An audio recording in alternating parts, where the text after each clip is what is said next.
Hello and welcome to another episode of The Kid Locker, our new podcast here at Blacksite Media. My name is Simon Roberts. And my name is Jason Blackstone. And we are continuing our coverage of weapons, uniforms, equipment of the Special Air Service SAS SP Team or Special Projects Team in the early 1980s after the Iranian embassy siege, where the kit starts to develop a bit into an interesting line of kind of SAS-specific modifications, which become very distinctive, let's say, in some of the picture references that you may come across. So, Jason, tell us what we've got here. Well, we've got a collection of the examples of the weapons that would be used by the Special Projects Team. What we're going to be concentrating on in this particular video is not really the weapons themselves, because there are some very good channels out there that will tell you every detail that you want to know about the weapons themselves. Absolutely. What we're going to be talking about here is more the accessories used on these weapons, things like magazine clamps, torches, various accessories, slings, etc. So, Simon, these are bits from your collection. Yes. You know, and I think the first thing that jumps out of to me is this MP5 here, with the very interesting early magazine and some modifications. So, if you could just tell us about these modifications and why they were done. This seems to be what we see, you know, to an extent at the Iranian embassy siege. The MP5 A3, as it would be, with the SEF trigger group, was the standard weapon for the SP team on the operation there. And this continues into the early 80s. I've given this one the old style straight magazine, but the curved 30 round magazine is in use at this time. And there are some modifications that are made. One thing that we see, it's not quite clear to me from looking at the picture references at the Iranian embassy if a foregrip like this, which is a very common thing to see nowadays on a weapon, was used. But you do see pictures of foregrips, sometimes plastic foregrips from a L1, A1 SLR rifle, standard British Army rifle, or an FN FAL rifle often as well, that you see attached sometimes by a Jubilee clip to just underneath the barrel lugs on the front grip there. Sometimes you see FN FAL grips which have actually been kind of moulded into the hand guard here, which... I could stop you there. Yeah. Even though they're airsoft replicas... He's quite right. I'm here. I'm not following the don't point them the basic gun rules. Thank you. Basic safety gun rules. So just going over that embarrassing faux pas on my part, we're going to continue with looking at illumination, which is a thing which is very common nowadays, weapon lights, torches, etc. At this point, what we know of is at the Iranian embassy siege and afterwards, there would be a top-mounted Streamlight SL20 torch. So this is a Streamlight rather than a Maglite? That's right. The invention of Mr. Maglika, who invented the Maglite. So something new every day. Well, he had rather a large divorce settlement, I understand, at some point later on. Did he have to pay in torches? Well, he was certainly tortured by it. Very good. Yeah. This was Streamlight that was mounted in a custom-made, we think, an aluminium tube, which had a recess for the switching mechanism on the Streamlight. Now, this is an old pattern of Streamlight. More modern patterns don't quite fit this spec and this arrangement. But there was this, as I say, this custom-built mount, which was adjustable. You could, you know, presumably make some sort of side-to-side, maybe up and down adjustment to try and zero the light to the weapon. The other thing I've found out since is that the front of the torches would have a little cross made out of gaffer tape to sort of create a dark spot in the middle, which may make a difference when you're using the torch on the weapon. Are there any reference photos for that? No, I have not seen one, but I have heard tell. Well, I may have seen one.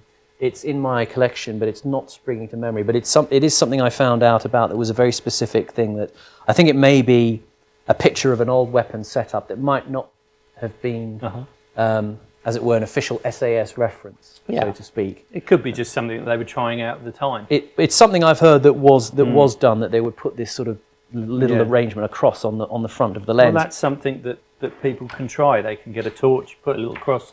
Tell us what happens. Yeah, I mean, I don't know how it would work, or I haven't tried it, obviously. But the other interesting thing, though, was they devised a switch, a remote switch, very similar to what you would have on a weapon these days. Now, this is one that I've rigged up based on the descriptions available, that it's essentially just a switch which slides under the torch's main switching mechanism.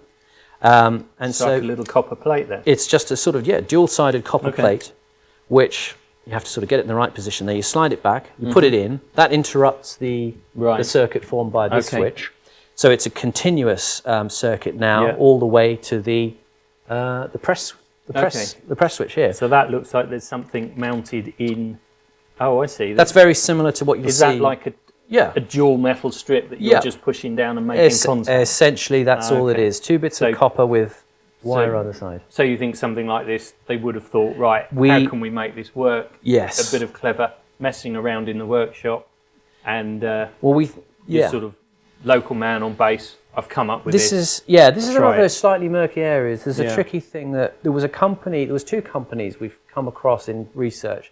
One was called QED, and we don't know very much about it at all. I've heard of them. I met a guy at a military show.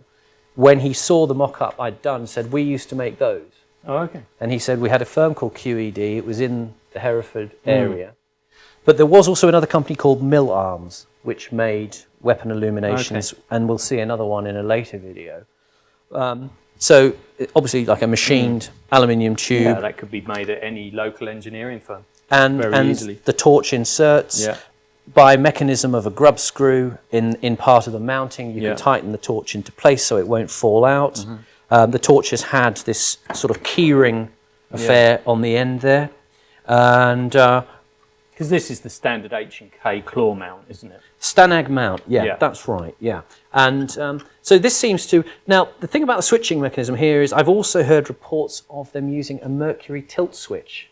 Now, this somehow means there's... that the weapon activates with different inclinations. Yeah. Perhaps they got that idea from the bomb botherers working with. Don't know. So I'm not completely clear on that, and I've not been able to find the original example. But I did have someone in the know explain to me that they used a remote switch that slid under there and went there. Okay, and that's a good representation. I should imagine that's what it would be like. This is the standard H&K sling. Yes. Okay. So we can't really add anything to that. There's information about that. Well, there's the manner of using the sling characteristically for aiming the weapon in a fast way, an instinctive shooting way. I think that's in the MP5 manual. When you get the official MP5 manual, it describes the sling as part of the... Yes. And in some of Mel Parry's training information we've got, it actually lists a whole list of the MP5 course that they did, how many, a sling had to be issued with the weapon along with various other things. There are various configurations if you get the manual for the MP5 of how you can arrange the sling. Obviously, the MP5, I think, was developed actually for German border guards back in, I think it was the late 50s. Early 60s. Very efficient. I've been lucky to have a go when I've been working overseas with one for a few times, and they're a really nice weapon to shoot. Very, very accurate. Indeed. So we've all seen this sort of thing in pictures, and you will have probably seen a well-known picture of this, at the Iranian embassy siege, where some of the troopers on the roof are equipped with weapons with torches on the top, and another picture as well, which we'll refer to later in another video about another aspect of equipment. These are, early and late type MP5. Yeah. Do you know why they changed from one to the other? No. No, nor do I. Someone will tell us. Great, okay. I should imagine this is probably more reliable feeding than than the I'm straight always one. thinking these sorts of decisions are because things are cheaper. You know, it's always Well, usually a money possibly, yeah. reason, isn't it? But yeah, the Possibly. so-called waffle magazine, isn't it? Yeah, Or yeah. is it very similar to? So okay, Yeah. let's move on from that. We kind of covered that. Just briefly touch on the what I know to be an SD. Well, a suppressed version of the MP5. Again, fairly familiar. There were examples, a couple of examples seen at the Iranian Embassy. One carried by, I think, Trooper Robin Horsfall. Okay. They were a slightly different pattern back then, I understand, in the sort of configuration of the handguard to the barrel. Other than that, what can I say? It's a suppressed weapon. I think, the main thing about suppressed weapons is it's not quite like the mythology in films that these are They're not that quiet. completely quiet. It's They're sort quieter. of, they kind of rattle as opposed to go bang. Yeah, They clack along, and it certainly isn't like the films where you hear this very silent thud, and and people expire quietly into the carpet. No, I don't know enough about how these things work in reality. I know they use a sort of subsonic ammunition. Yeah. Apart from that, you can. I'm sure there's many videos on YouTube that will tell you every little it's detail. all of out these. there. Go and look at. Yeah. You can look at Gun Jesus, or you can look at my friend Jonathan Ferguson at the Royal Armouries in Leeds, who does a very good series. Very good. So Okay, what else? have we got here then? That is the Remington 870 shotgun with a magnum choke, whatever that is. That is, I think, something in the barrel that narrows down the choke is just the narrowing at the end of the barrel. Which is coming in this period, not per se as an anti-personnel weapon, but as a part of what we call the MOE, the method of entry routines for gaining access through doors or locked premises. Shooting door hinges, door locks off. Yeah. With the Hatton round. With specialised rounds, Yes. So these are invented by Reg Klukas. right. Hence the Klukas Hatton round. These are replicas, actually, of slightly later versions of Hatton rounds. Again, these are inert and simply for show, based on the appearance of these things in photographs. Yeah. But essentially, the Hatton round, as I understand it, do you know about the Hatton round? Yeah, the Hatton round is basically a way of putting a lot of energy into a very small area. Yeah. And basically, the original version was obviously invented by Reg Klukas and was like a powdered lead suspended in wax. Yeah. And fired from a short-barreled shotgun, completely, I imagine, unchoked, because you wouldn't want to choke in the end of the barrel. So it would basically fire a big slug of powdered lead and wax, dump all that energy straight into a hinge, remove the hinge, you can move the top hinge, move the bottom hinge. Then disperse, I suppose. And then either give the door a little bit of persuasion with a foot or shoot the lock out as well. Yeah. What it would be great to do on this podcast is if we could get Ross Klukas in to tell us more about this and to tell me how wrong I was about the description of his dad's invention. Oh dear! But that's as far as I know. It was powdered lead. Obviously, there was issues in using powdered lead, leaving a lot of lead residue. I think they've changed it. It's some other format now. Right. But the whole point was that it didn't go through the hinge, keep on going, and end up somewhere else embedded in the ceiling or bouncing around a room. Yeah. That energy put into the door instantly stopped there. The whole lot of energy was transferred straight into the hinge. So very, very effective way of taking a door off. Yeah. Generally, you would have had a sort of spiked attachment on later. Okay. You've probably seen that in pictures, the spiked attachment, which allows you to put the barrel, shove the barrel right up against the door. Yeah. And the spiked attachment allows it to grip into the door and for the gases to escape. Yeah. So that's basically the Hatton round method of entry. Yeah. Again, this is an airsoft replica of an 870 shotgun. One of the interesting things about the way it is used or wielded by the SP team is it's on a bungee cord. So this can be sort of slung across the shoulders and, kept close by the body. And It's actually, Put a few on. that's it, yeah. There we go. There's a sort of way of putting it on like that. There is another method of wrapping the sling around the back of the neck and then bracing it under your other arm as well. So it can be sort of brought to operation, and then it's allowed to drop back to your side and impede you no further. The other It's quite a realistic weight, actually. Yeah. I'm constantly surprised by airsoft replicas now of how realistic they are. Yeah. Obviously, because we are in the UK and our gun laws are very strict.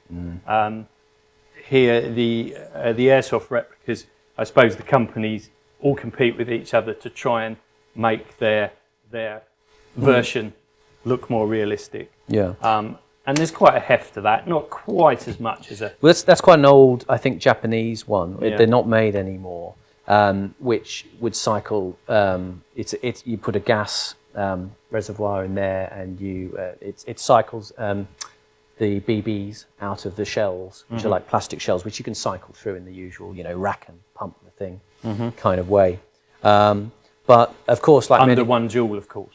Well, yes, and also like other airsoft, shotguns, they're not made to the dimensions of actual shotguns, so you can't put actual shotgun cartridges. You couldn't in put an actual, which is jolly good job, really. Which is a good thing. This is what they call a RIP round, which is an acronym for Round Irritant Personnel. So it's basically a 12-gauge shotgun cartridge with a CS powder. Right. So basically an irritating powder, which you can shoot into a room, which instantly expands via a chemical process into the room, filling the room with minute particles of irritant that will certainly make your eyes stream. Yeah. It's like a powdered CS, basically. So that's really to subdue.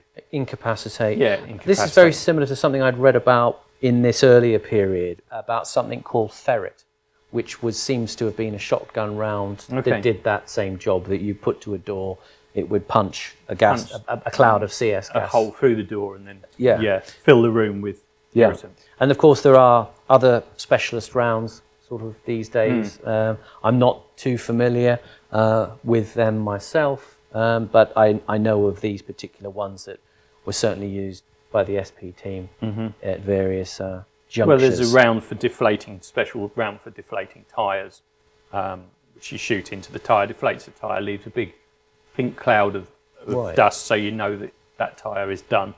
But I should imagine that's very difficult to know. You've got to keep track of what you've got at any one time, and I think that they've got processes in place now to make sure that these rounds don't get mixed up. Yeah. This is quite interesting. Is this just like a wrist mount or something? That's right, yeah. That's something I picked up along the way, which looks like it was manufactured either by Len Dixon or Paul Evers, who was based up in Bootle in Merseyside, who more or less took over making leather belt kits for the regiment, for the police as well. And that's just a little wrist mount for accessing, again, shotgun cartridges. Again, these ones are just inert cartridges for display here. So the breacher could wear that on his arm and he'd know that he'd either breacher, got... that's a very American term. We say breacher. The MOE man. MOE, here, the method of entry man. It's quite a mouthful though, isn't it? Well, yeah, it is. I just say the MOE, really. Yeah. But I just found... Or Mo for short. Well, you could say Mo, Just but call you him might Mo. confuse the person with, Mo from the Marx Brothers. Mo and Curly and Okay. Zeppo and all of that. I could have that wrong. I probably do. So that was just an interesting item, I thought. But this is another development you begin to see is the MP5 magazine.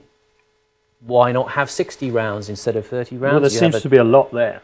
Yeah, I suppose. I mean, you see sometimes, I remember as a kid in these old military books, you'd see guerrilla forces around the world, or the military in other countries where they would tape sellotape magazines together. One would be upside down. The other one, the idea is you'd change out your mag very fast and you'd have another one ready to go. When you fall in the dirt, it kind of fills all this up with mud. That would be bad. That's helpful. You don't want mud in your receiver of your weapon, do you? No, So but that's quite a good little clamp, and I suppose they adopted that just to give them a bit of extra ammunition. Not as if they weren't carrying enough. Remember, Well, 60 rounds. They've got that's a lot. 90 rounds on their leg pouch in the MP5 pouch. They've got 60 rounds. Do you think 150 rounds is enough? I mean, depends what you've got to do, I suppose. But there you go. That's that particular adaptation, which is again very familiar to those who've seen pictures of the Special Air Services weapons. And this again is the standard sidearm at the time. Yeah, Browning high power. Seems to be extended. Yes, that's a 20-round extended magazine, which you see commonly in use with the SP Team, in the holster as the primary sidearm, carrying in other pouches like we've shown the standard magazines, which are, I think they're 12 rounds or 14 rounds, I can't remember. Again, these sorts of details are not hugely important to me. I know what a standard Browning magazine looks like, and that's why I've got them there for comparison. So these are the kinds of typical weapons that are used in this period. Now, one of the things you and I have talked about is we can't be always definitive about every single weapon that might be in use. Again, taking the principle of how we recreate the look of the SP Team at this time, we're looking at the weapons that are typically in use. The Heckler Koch MP5 family of weapons are there, and these are the kinds of forms that we're seeing in this period. Other weapons may have been in use. Was there any photographic evidence or of them using the Kurtz version? There was allegedly one or two at the Iranian embassy siege, and I've got something to show in a subsequent video, relating to the short Kurtz version. There was the story about one of the troopers.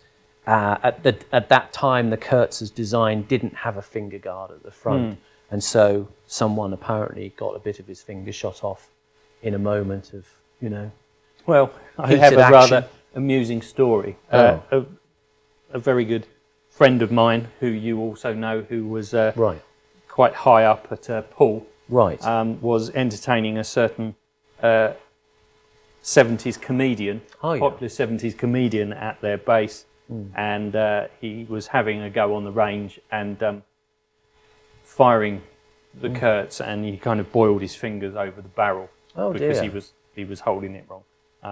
And it caused a bit of hilarity. I see. As he had burnt fingers. So I should imagine they're quite dangerous to the user if you're not holding them correctly. I wonder who that 70s comedian was. He must have got a shock. I wonder if he turned chalky white.